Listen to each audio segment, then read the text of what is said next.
Does your chronic dry eye feel like this? Battle back with prescription Cequa. It's the only chronic dry eye treatment formulated with N-cell technology, which delivers medicine right where your eyes need it most.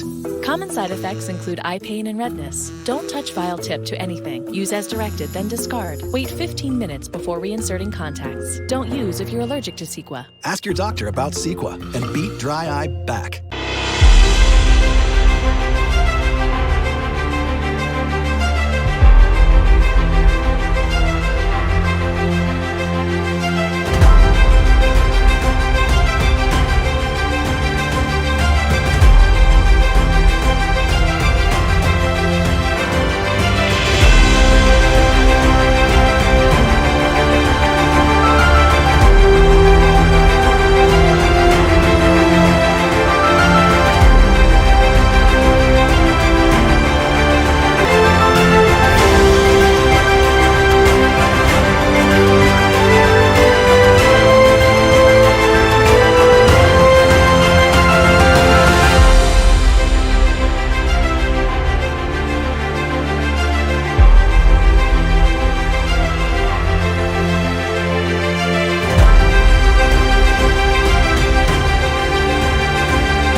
Hi, and welcome everybody to yet another episode of Rising Stars in Ophthalmology, Season 2. Well, today we're going to touch upon a topic, cataract surgery in eyes with pre-existing corneal disease. And we have a plethora of experts here to talk to us about it. But before we go ahead and introduce our experts, I'd like to tell you a little bit about the Rising Stars series. It's a 9 virtual episode series. Each episode will feature one rising star and surround them with 3 celebrity panelists. Celebrities, I don't mean the ones that paparazzis are following. I mean, and I'm sorry for that, but rather they're the real heroes in ophthalmology who we'll all learn a lot from. So this is a really interactive discussion. So our audience members, please, who are watching, can throw out the questions on the chat window in our website, as well as on the YouTube channel. We're live on risingeyestars.com and on our YouTube channel, Rising Stars in Ophthalmology. Obviously, because of the global time zones, these reruns can be watched on our website. Also, look out for the social media pages because we put out snippets and a lot of educative teaching material on our Facebook, Twitter, LinkedIn, Instagram, and so many others. I'd like to thank all of you for tuning in today and thank our sponsors for making this happen. Now, to do the honors, I would like to call upon Jennifer Lowe to introduce the speakers and celebrity panelists. And it's been a pleasure working with Jen. Jen, all yours. Thank you so much, Ashwin. It's always a pleasure working with you and all of our team here. Before we get started, I'd like to thank our Season 2 sponsors. If we could show the screen. So specifically, of course, I'd like to thank Allergan, Alcon, Visus Therapeutics, Avellino, Dompe, Sun, and Tarsus for all their support this season, which is invaluable for us, allowing us to help run our season and our episodes. And I'd like to specifically thank Sun Ophthalmics for this particular episode. Okay, so now I'm going to share my screen in order to get started with tonight's actual show here. Okay, so tonight, as everyone knows, we're actually going to be speaking about cataract surgery in eyes with pre-existing corneal disease. And our rising star tonight is none other than Joshua Teichman. For our celebrity panelists, we have Dr. Amar Agarwal, Dr. Rich Davidson, and Dr. Alice Epitropoulos speaking tonight, and I'm going to say a few words about each of them. So, most of us know the beautiful Dr. Alice Epitropoulos. She is from Ohio, and went to Ohio State University. She actually did medical school at UC San Diego, residency at UC Irvine, and also a Cornea Fellowship. She is currently the founding member of the Eye Center of Columbus, which actually has 80 ophthalmologists. And she's a clinical assistant professor at Ohio State University. And one of the most recent exciting debates to have her share her expertise. Okay, so next we have Dr. Richard Davidson. He went to college at George Washington University, but also in the UK. And he started not just one eye hospital, but 95. Of course, we are celebrating our Rising Star Surgery Fellows, at the University of Toronto. And he also has a degree in the Master of Public Health, which is also very exciting. And I'm excited to call him a fellow Canadian. What I didn't know about Dr. Teichman is he's also an avid snowboarder. So Josh, would you be willing to share some stories of a few of these photos first? Sure, I'd be happy to. So yeah, I mean, it seems like a past life now, but I was a competitive snowboarder for a number of years, and these are pictures from the far left. I believe was a competition. I was in a half pipe competition, and I think the middle was just one day snowboarding, and on the right was a trip to Mont Tremblant. But it's funny seeing these pictures again because, one, I know I just sent them to you, but I remember thinking when I was looking at these pictures, how, what happens when you're on a rail like that and you fall pretty hard and you're 18, nothing, right? Like you're made of rubber. Whereas like if I was to do that now, I'd probably end up in a body cast for like 3 years. So it's crazy how long ago that was. Yeah, that's amazing. Now, did you have long hair, kind of like Shaun White at the time, or there was a long hair phase? Okay, good. I'm glad. Well, good. Okay, that's good. All right. So, and of course, you've sent us some other great photos, and we'd love to hear you say a few words about these photos because we like hearing about your personal life as well as your professional life. So these were two of the more recent ones I could find, and the photo on the left is, as you know, it's ASCRS, and just being able to go to it was AAO, and just being able to go to a meeting recently was so wonderful, and to catch up with people in person. And so Nicole Fram and Elizabeth Yu are two great people to catch up with and have fun. And this was just hanging out with them at the hotel lobby bar. And the other picture on the right is our previous fellow, Tanya Trin, and a current fellow, Sarah Al-Shaker. And it's just, great to catch up with them in the OR and teach. And it's fun to, teach and learn as well from them. Awesome. And I think we have maybe one more set of photos. So it looks like you're a chef here as well. So you're very well-rounded. I like it. Yeah, I don't know if I call myself a chef, but I do like to cook. And I think that the one thing I can say about COVID is it gave me way more opportunity to cook than I ever thought I'd have. So it's been fun experimenting. And the picture on the left is me pointing at a Buffalo Bills shirt. I love NFL football, and sadly the Bills and the Chargers are my two teams. Sorry about that. Okay. Just joking. All right. Well, thank you so much. Again, our rising star and our celebrity panelists. I know the amount of work and time it takes to prepare these case presentations. So thank you very much, Josh. And again, thank you to all our celebrities for donating your time. I look forward to a great show tonight. Okay.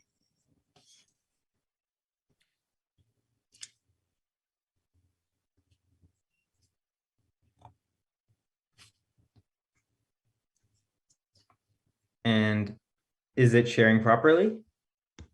Yep. Yes. Yeah. Perfect. Okay, awesome. All right, perfect. So let's begin, and feel free to just jump in anytime and ask any questions. So tonight we are talking about cataract surgery in eyes with pre-existing corneal disease. And these are my financial disclosures. And I think the most important thing I learned in preparing this talk is that I don't actually have a picture with you, Jennifer. So we need to get a picture together next time we are together, which might be telling you like it is, it looks like. Yes. So really the point of this is to discuss some common and interesting corneal cases. And so let's just jump right in. This is a 55-year-old guy, 2+ NS, cataracts, and these fields. And we're going to start it off with a question. So to Dr. Rich Davidson, do you recommend phaco only in these cases with bilateral defects, or do you recommend combined phaco with MIGS? It's a great question. I mean, he's young and he's got significant field loss.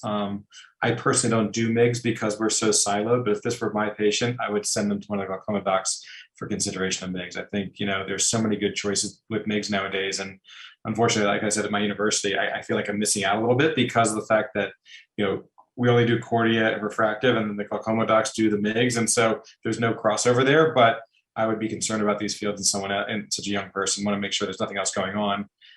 But it's certainly concerning.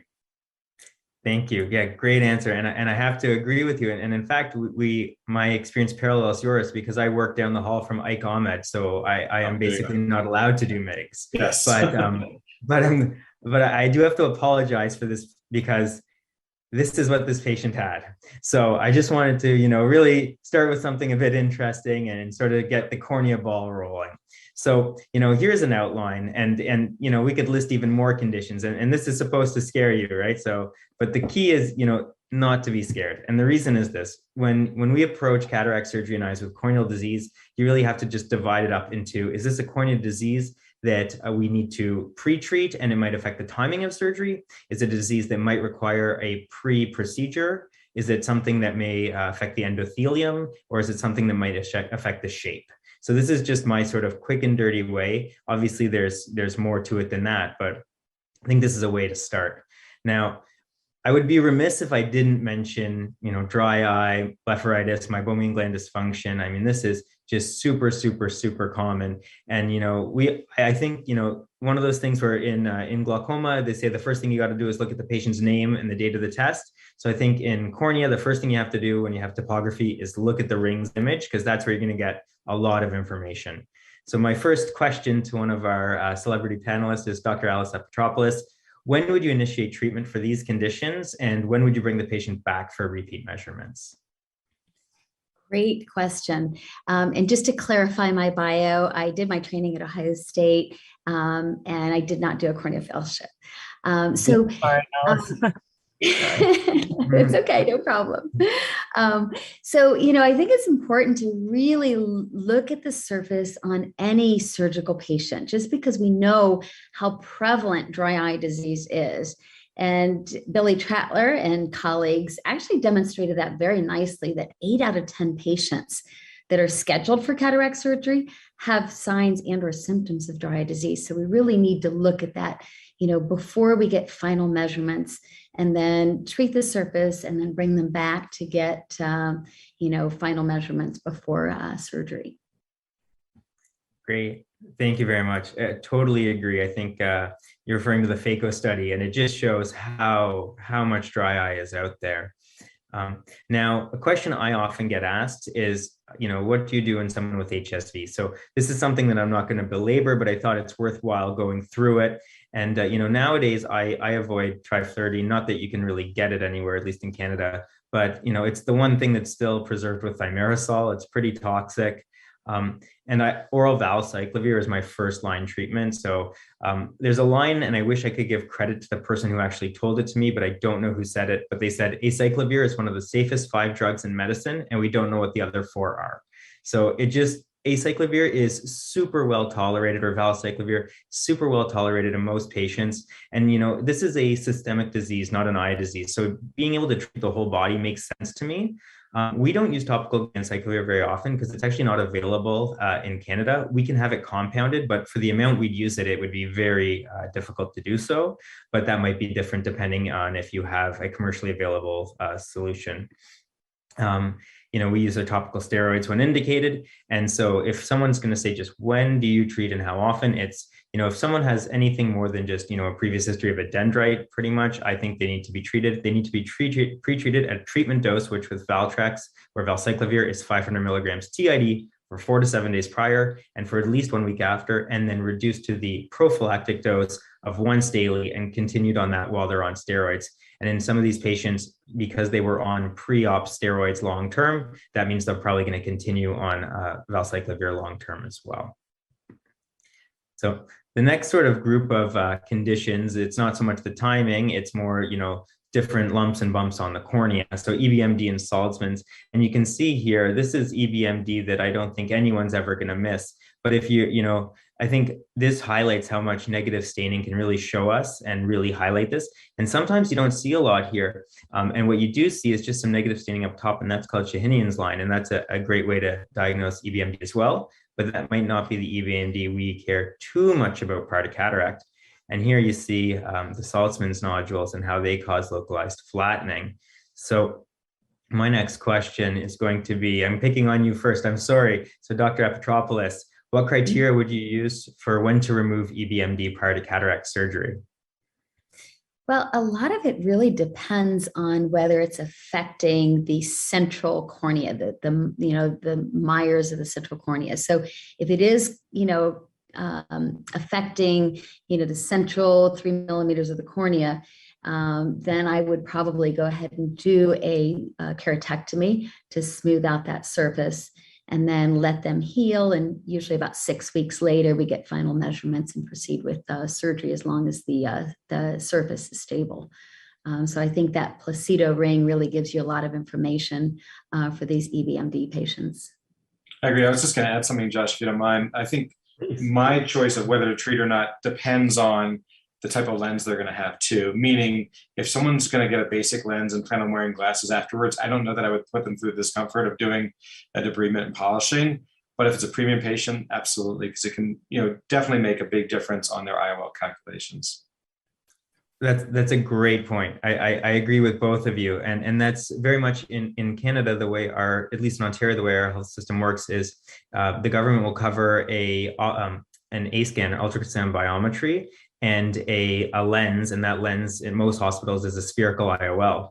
To have optical biometry, topography, further testing, and aspheric or toric lenses or multifocals, of course, are all patient pay, and that also makes a difference if depending on the outcome they're looking for. So I think the important answer is centrally or anything affecting the topography, and then also what they're looking for. And it leads right into the next slide, which is I think something I've learned to tell people is if they are considering an advanced technology IOL, it improves, pretreatment will improve your cornea, but it may not normalize it. Because I've had a few patients, the first couple where I said, we're going to take off this nodule and things are going to look a lot better. And then they come back and they're not, the cornea looks way better, but it doesn't look normal. And I'm still not comfortable with putting in, say, a trifocal or something like that, because I just think the quality is still going to be reduced. So I've learned to sort of change what I say. So I think it's important to, get those expectations right. And then, the other lump that we sort of talk about is pterygium. And so a question to Dr. Amar Agarwal is, how do you address these cases of combined cataract and pterygium? What I tend to do is I tend to treat them both together at one shot. So I first remove the pterygium and then follow that, whichever technique you want, autograft, whatever you want, or the glue you want, you can use it. Followed that by the phacosurgery. So I tend to do it one. Now, for example, the photograph which you're showing, it's quite bad. It's so much advanced. So rather than taking it in two separate procedures, we tend to do it in a combined procedure always. Thank you. That's interesting. And I'm sure you have a lot of experience with these. So, it'd be interesting to chat. You see, I find, this is a big pterygium. And the reason in Toronto, which is, as you know, quite north, we do have a lot of pterygium is because we have a very, very huge population and we have a huge amount of people from everywhere in the world. And so we do get quite small and quite large pterygiums. And I've generally found that pre-treating them and then bringing them back for repeat measurements is helpful. But again, it depends on what you're looking for. And you probably have some good ways to predict what IOL powers you might be using. So I'd be interested to hear. So now I think, this is sort of the rapid fire session. So now I want to get into some real cases. So this is the first case. This is a 79-year-old gentleman. He's actually the father of a colleague at the hospital, and he's referred for bilateral cataracts. Nothing really of note other than he's got a BPH, so he's got Flomax. On exam, his right eye is 2200, pinholes to 2050, left eye is 2100, pinholes to 2050. You see he's got quite a bit of astigmatism in the right more so than the left. Let's focus on the right eye here. He's got about 2 to 3 plus NS, but he also has this. So my next question is to Dr. Rich Davidson. what condition is this? How do you treat it? And this is actually even more important now in the last couple months. And how would you do the cataract, which eye first, et cetera? Yeah, great question. So first of all, I assume so his best corrected in the left eye is 2100. Is that correct? Or this is with that refraction that you're showing us here? His best corrected, I did say pinhole, but it is best corrected of 2050 OU. And I should mention he does have he's got decent AMD. Okay, so he's obviously visually impaired. Assuming the cornea on the left eye looks good, I would take the cataract out of the left eye first because the right eye is going to take a little bit more work, right? So I would probably tune him up, take the left eye out first, get him seeing better, and then start working on the right eye a few weeks after that. This looks like a CIN lesion, so I'd want to remove it. Usually use a no-touch technique, gently take it off the cornea and the surrounding area, leaving taking a nice margin. I use the double freeze thaw technique, send it to pathology, and then possibly supplement with interferon, or depending on what we find the pathology shows. Obviously, send it to pathology, let it heal, and that can take a good 6 weeks probably. Then try and get decent K readings and try and optimize the ocular surface as much as possible, and then go ahead and remove the cataract in the right eye. Great, thank you. So that's half what we did. So I totally agree with you. This is a gentleman who's 20/50 OU, and he needs to have something done. And the left eye is the eye we can operate first. So for the right eye, you're right. This is an OSSN. That's what it turned out to be. And I'm sort of comically saying that my cheat is gone, because with interferon, it was really like cheating. You didn't have to worry about anything. You basically put them on a drug, and it magically went away without any side effects, or it didn't, and then you knew you had to do something else. And so that is now missing, and we're left with drops that are a bit more toxic, like 5FU or MMC, or surgery. So it's interesting to hear you go right to surgery, but I know this is definitely a topic that is up for debate, and there are many, very many great ophthalmologists on both sides that say, this is a surgical disease or a medical disease. So totally agree. I've had less luck with interferon over the years, and that's why. And looking at the size of the lesion, how close it is to the visual axis, and how hard it is to get interferon, if you can get it at all. That's why I opted to go straight to surgery. Yeah, and that's why I say my cheat is gone, because it's now basically impossible. So I totally agree. So this gentleman had about 4 diopters of cylinder at 53. Obviously, we weren't going to do anything now. So what we did is a year of interferon, and the lesion melted away beautifully. It melted away beautifully at 2 months, but based on Minas Carino's papers, we keep them on for a year to reduce that recurrence rate to a couple percent. And as you can see, the topography has really changed, and now he has about less than 2 diopters at 23.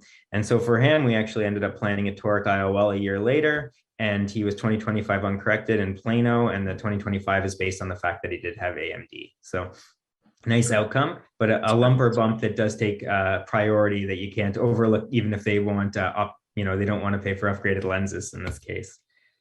Hey Josh, did his visual acuity improve with that reduction in cylinder after treating it before cataract? That's a great question. It actually did a little bit. That's a great question, and he did. He improved, but only I think he improved by about a line. And so, because it's an irregular astigmatism, right? So, not much is going to help that. But then, he had almost 3+ and 2 to 3+ NS. And actually I was surprised based on the cataract, how well he was seeing. That was the more surprise, because it was pretty dense, if I remember correctly. So, but thank you. Great question. So now, obviously, we're going to talk about Fuchs and to talk about corneal disease and cataracts, but I think, it's important to remember Fuchs isn't the only corneal condition, and there are other ones, and, keep your eye out. The far left is, PPMD, and you can, normally you see one set of tram tracks or snail tracks, but here we have tons of them.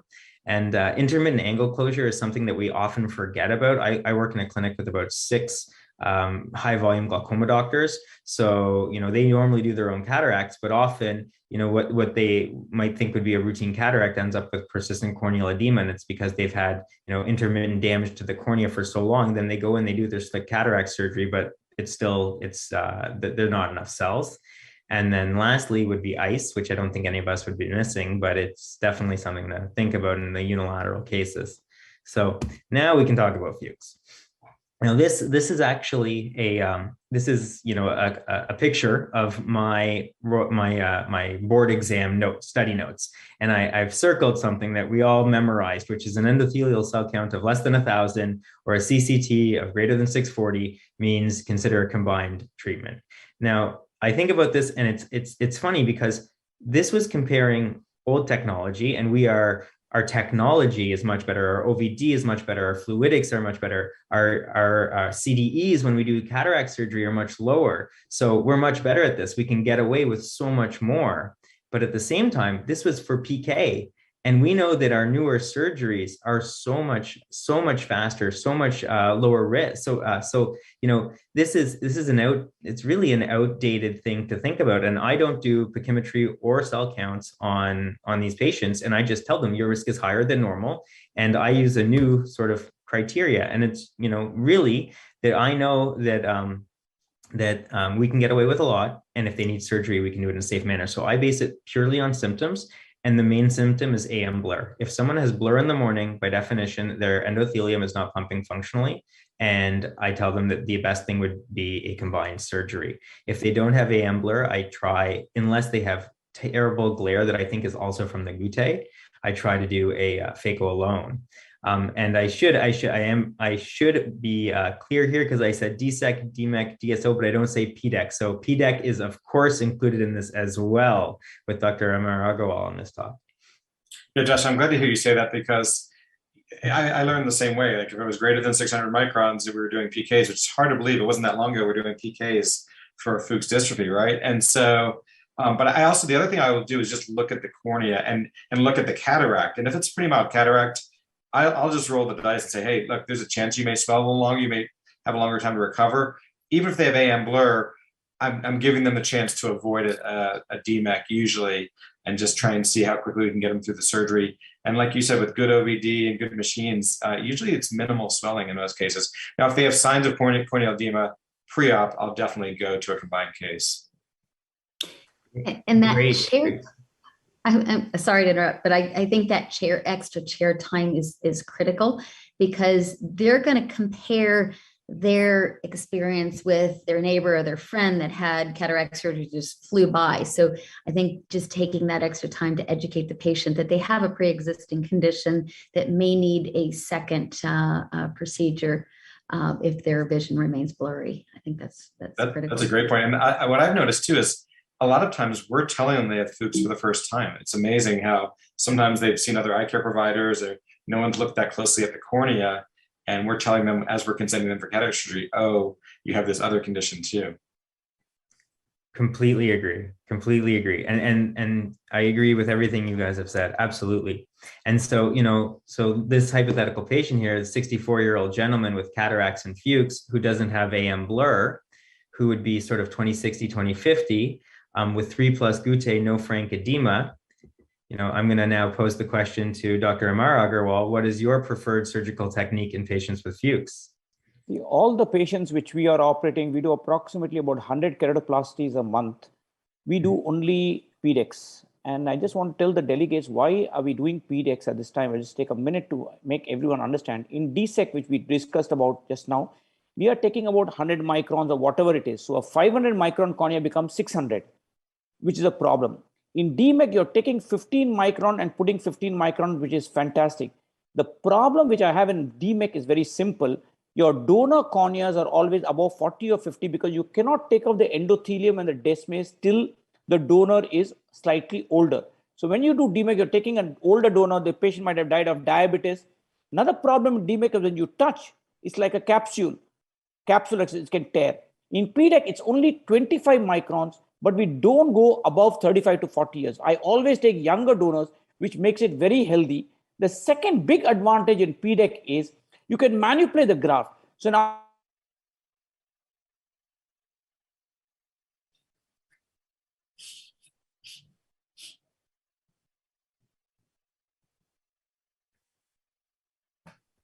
did we lose him? I think we lost the audio, right? I wasn't sure if it was just me. Frozen. No, it's frozen.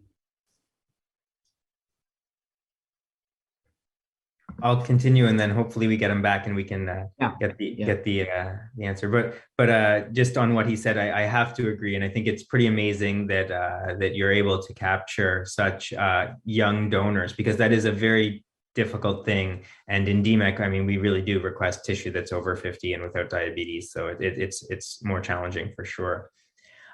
So in these patients, I tell them that there's a spectrum of disease, and we might do phaco alone, stage surgery combined based on the factors we said. To the panelist, I assume this is the size pupil we operate on for cataracts normally, right? As a rising star, I don't know any better, so this is sort of I guess I think it's maximally dilated. But anyways, getting back to being serious for a second, I think if we're planning to just do a cataract alone, we got to protect the endothelium. I have to give credit to Steve Arshinoff for the soft shell technique. Chopping is important. And something he actually taught me was it's not just chopping, but if you're sitting in the eye for 25 minutes to limit your phaco energy, but you're blasting fluid around, that's not good to the endothelium either. So it's, you want to do soft shell, you want to chop, but you don't want to be in there too long either. And work slightly posterior.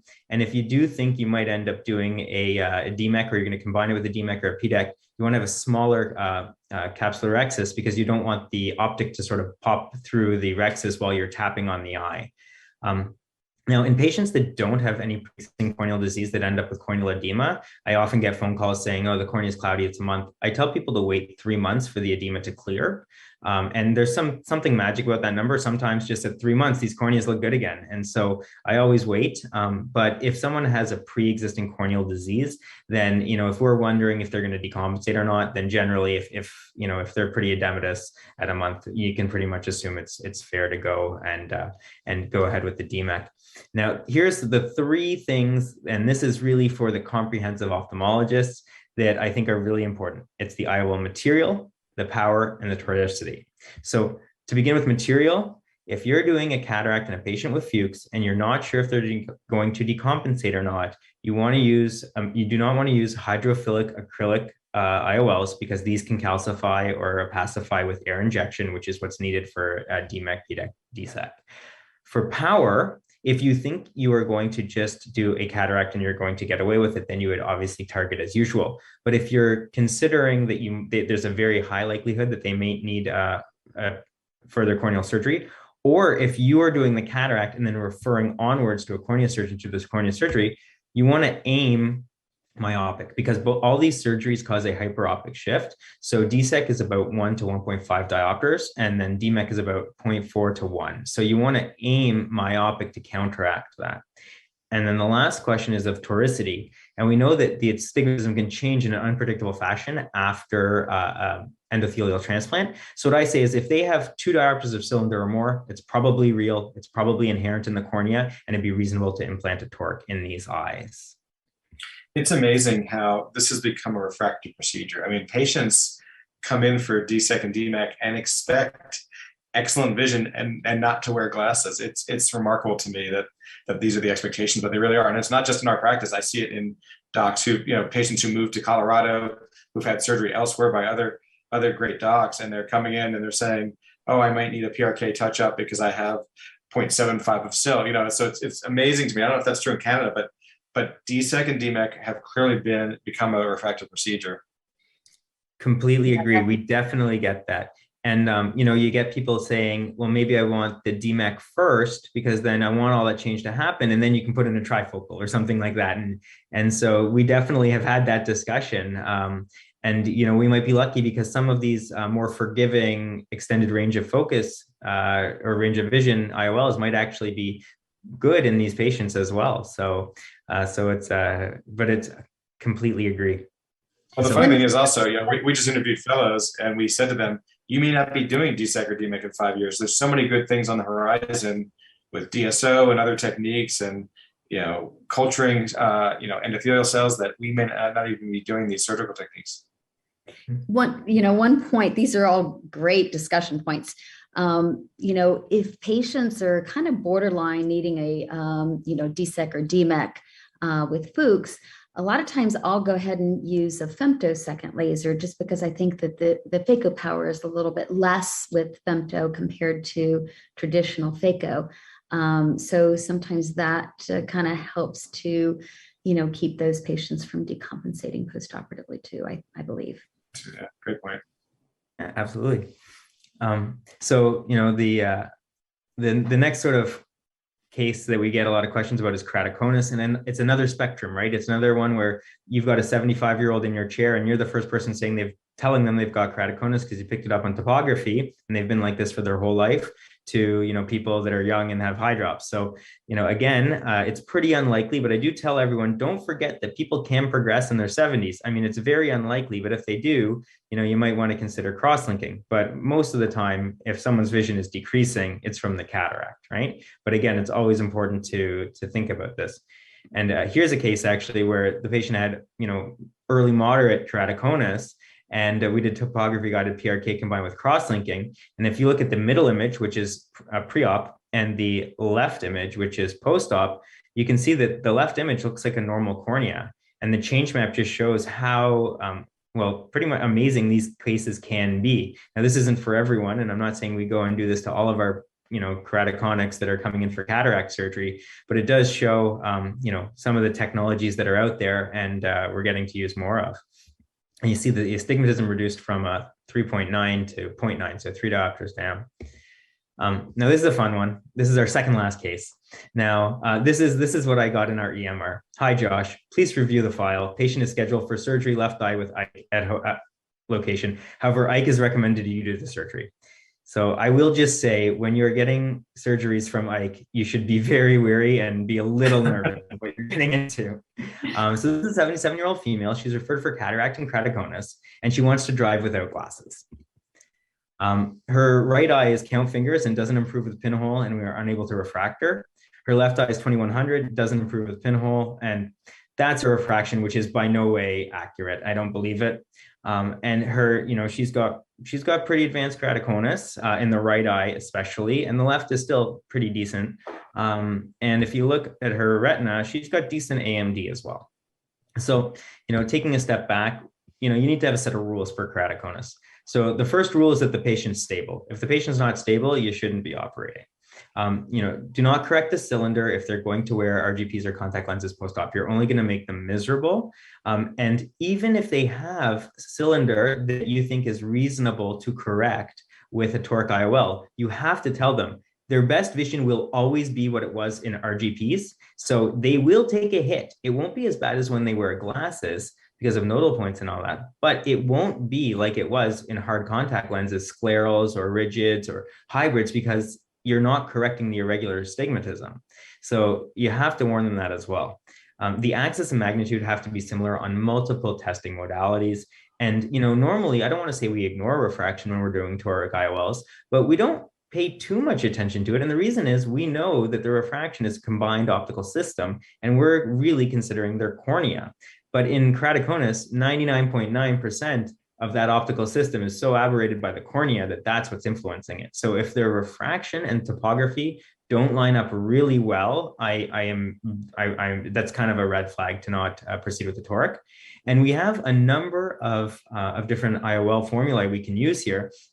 And, I really like the Barrett True K, KC, but the one thing is it won't work with Ks greater than 60. So that kind of limits it. There's the Kane formula. The Pentacam has a nice, it's the total net power map. And you can look at the 4 millimeter zone and get your Ks from there. And then just the BJO, this is actually Watson et al. In 2014 had a published article saying based on the K values, where to aim, sort of fudge myopic, the higher the Ks go. And once Ks got to a certain point, which was over 55, to just use Ks of 43.25 and aim for minus 1.8. Now, I don't routinely do that anymore, but the few times I've done it, I actually had excellent results. That was before some of these formulas existed. So there are different ways to do it.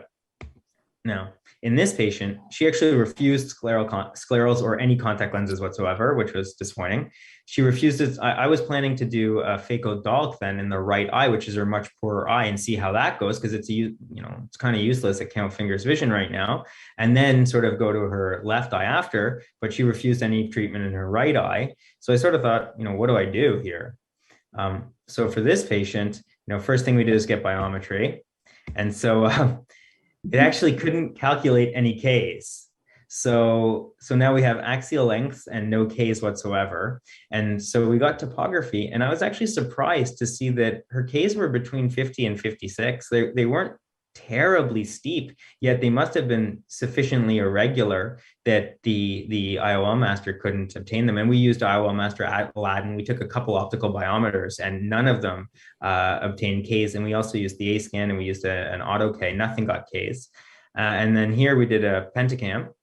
And so once we've got our Ks, I ran it through just about every calculation you could, which with making up the numbers, plugging into Barrett, plugging into using the pentacam, and I aimed for a bunch of different things. And I finally came up with some wizardry and got decided on this lens here, and so 13 diopter MX60 TP 500, and aimed it for -1.5. And she ended up uncorrected 20/50, which in Ontario is legal driving. So she should be thrilled. And she was plano. We couldn't actually improve her vision any better with glasses. Now, me and the fellow were thrilled. I think she was happy-ish, but we were thrilled. Like, we thought we did something amazing. That's a slam dunk. That's amazing. I was like, you had no Ks and you can drive without glasses. Like, I was pretty impressed with her. Anyways, but and that's but when yeah, you walk in the room, you're like, yeah, it's okay, and you're like, it's amazing. I know. I'm like, we make you 40 again, not 18 again. I'm sorry. Yeah. And this is our last case tonight. And this is a 58-year-old. Yes. Just before we move into the last case, I just wanted to fill in. I think Dr. Amar was saying certain things about PDEC. I just thought before we move to the last case, we'll finish those comments on PDEC. Yes, sorry, I lost the signal. I think some suddenly happened. Just to complete the story there on the PDEC story, what I was talking about the DSEC, DMEC, and PDEC is in DSEC, we are taking about 80 to 100 micron. In DMEC, we are taking 15. But the problem in DMEC, which I see, is you have to take the older corneas because you cannot take off the endothelium and the desmes, till the patient is about 40 or 50 donor. And in PDEC, you can play only with younger donors, which is a big advantage to us. That's why we play with PDEC.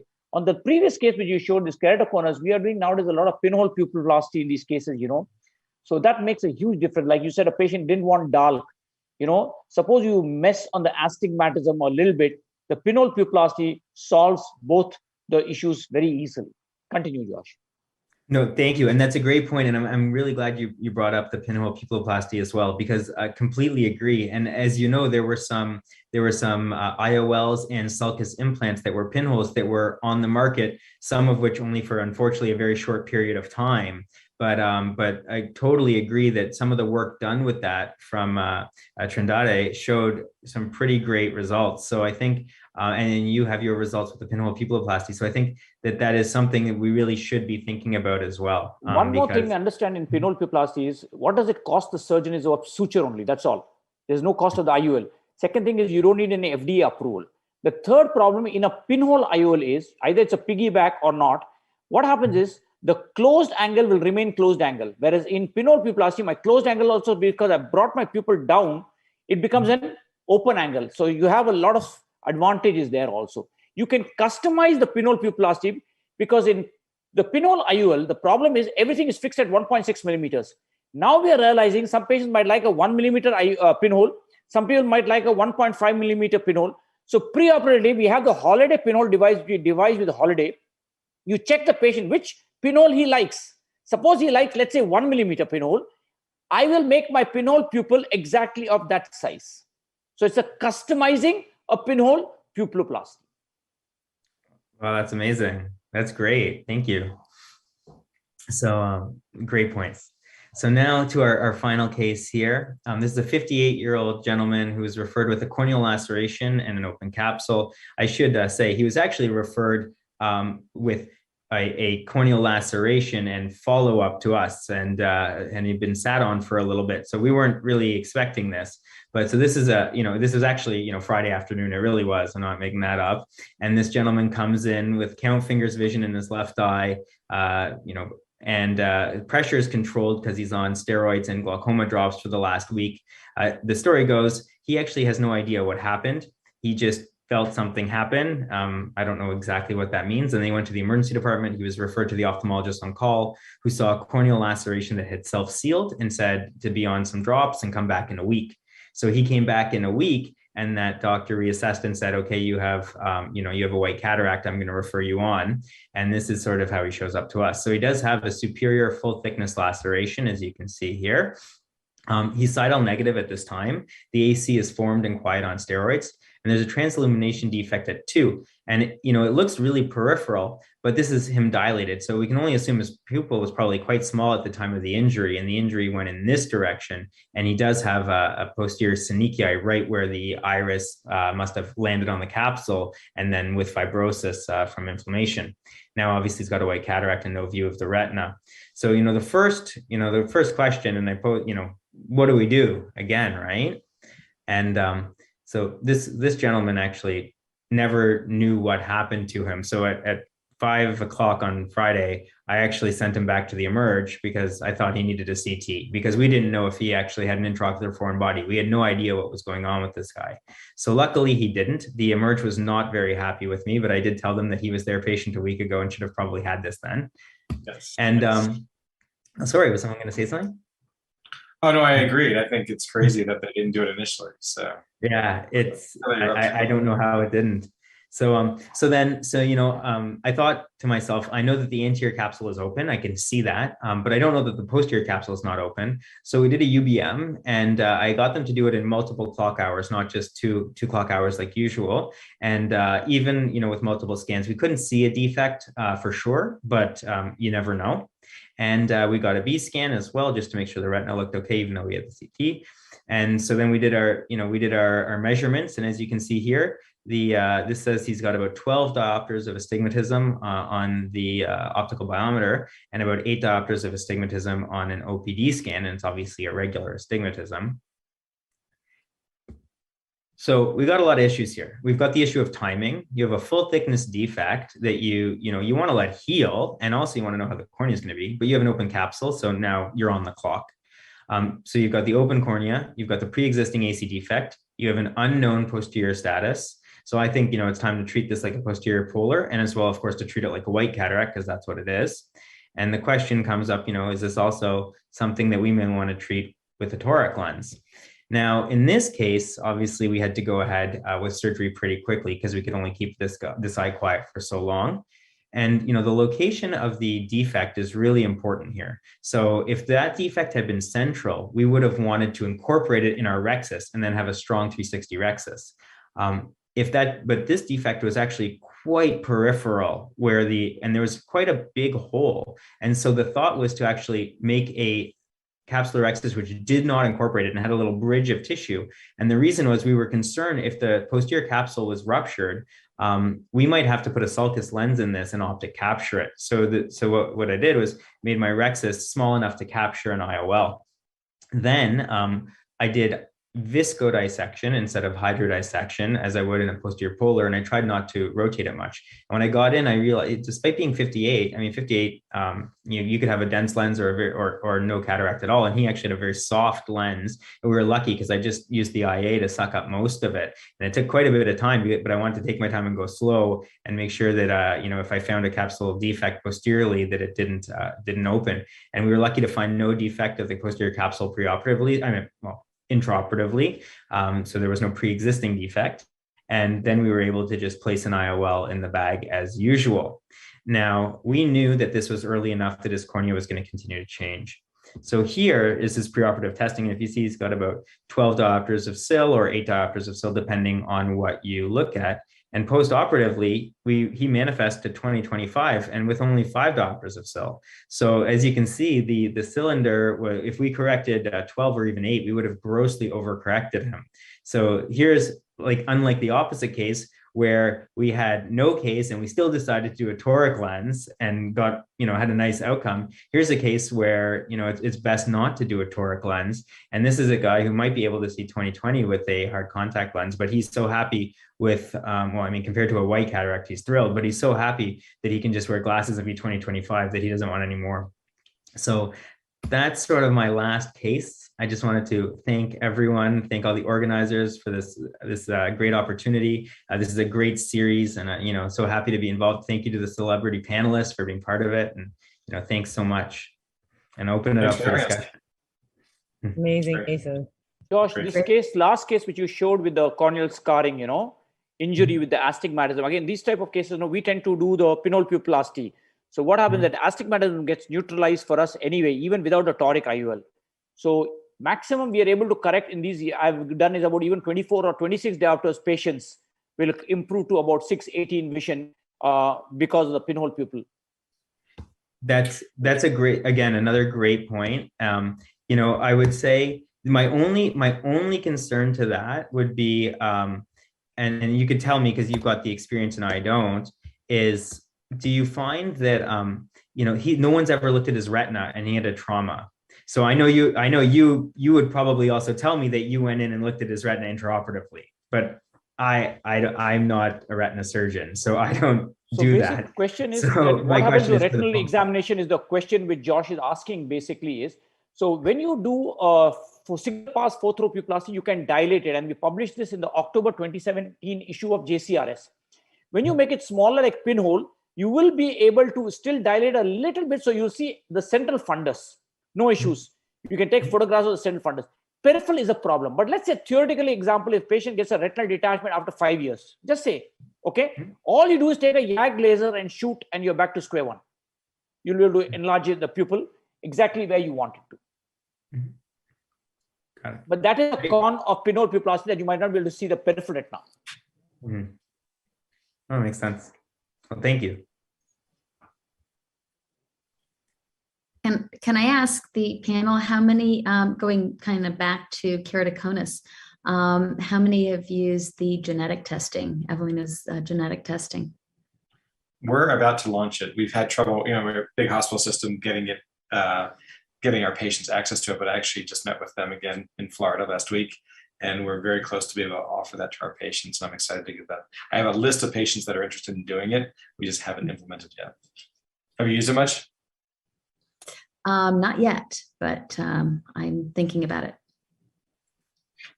The thing about keratoconus is, I'm really proud to say that our children's hospital is doing more cross-linking than our adult hospital, which is really, amazing, because it would be really tragic if we didn't catch these kids early and some of them did progress to needing corneal surgery. Cross-linking is so good nowadays that we really should be preventing most patients from ever needing a corneal procedure. Wow. Josh, I think those were some absolutely excellent cases. Honestly speaking, in one episode, I've never seen so many cases being shared and discussed at such length. And I think you really hit it off from the get-go. There was no looking back from there. It was just phenomenal watching all your cases. You basically took us through ocular surface. You took us through ocular surface. You took us to pterygium, the OSSN. You took us through corneal diseases such as Fuchs, and then keratoconus, the nuances of pinhole versus IOL, pupilloplasty. And basically, what you've shown in today's episode is, I'm just giving a highlight of what I think the audience should take back from here, is how corneal surgery is no more just corneal surgery. It's the whole apparatus of the eye, and how we're making this, how you're trying to make this a more refractive procedure when you're adding cataract and cornea to this whole paradigm. And we're looking at not just result from, okay, I saved the cornea, but can I save the vision is probably the theme which we're taking out of this Rising Star episode 5. I think that's something that we are all going to be thankful to you, Josh, for this brilliant episode. I would like to call off the time, because I know that our audiences don't like to extend beyond the particular time. But I really want to thank everybody who's patiently, sitting and listening through this discussion, because it's exceptionally educational. And the tips and pearls that Rich, Alice, and Amar have given over here are so, we're just humbled by the support that you guys have shown us, honestly, and by the audience if you're watching over there. Do follow us on the social media channels of Instagram, Facebook, Twitter. We are on Rising Eye Stars or Rising Stars Ophthalmology. Just check them out. I'm sure that just having that on your platform will help a lot of just passive education. It need not be active. So having said that, I'm going to ask everybody to sign off. Thank you so much for this episode. Any last comments, Josh? Would love to have a few words from you before we close. Oh, thank you very much. I mean, thank you for your very kind words. And I really don't have much to say other than I do want to thank everyone for being part of it. I want to thank, Dr. Cutler, Dr. Lowe, yourself for inviting me. It's been a real pleasure. And thank you to the celebrities as well. It's been a great discussion. And I really appreciate your points. And I look forward to seeing everyone in person, hopefully very shortly. Yes. Great job, Josh. That was excellent. Thanks, everyone. Really good. Thanks very Good much. night. Thank Have a you. good night. Bye-bye. Thank Good you. everyone.